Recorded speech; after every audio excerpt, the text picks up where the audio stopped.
今日呢個係四頭電磁爐，我而家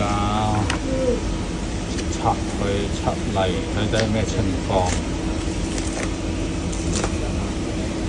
部機就主要係唔着機，但係表面上睇亦都冇啲咩大問題，都冇燒窿啊，冇燒黑。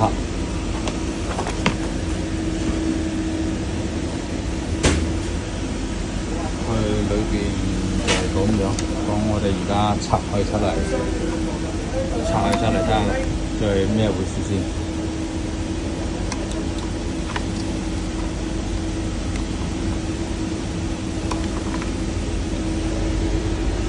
好，分析一下呢塊板。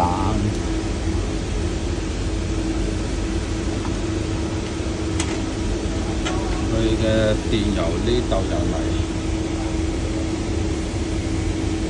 其中有兩隻，過咗呢個位置。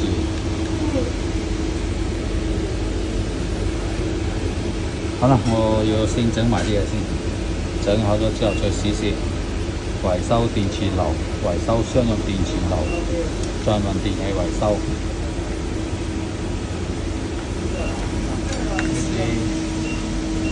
睇返個線盤，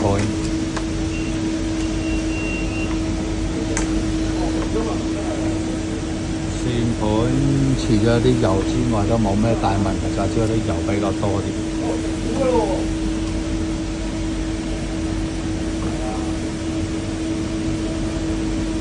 線盤亦都冇燒冷嘅痕跡，呢個線盤仲可以用。好，整埋啲嘢先。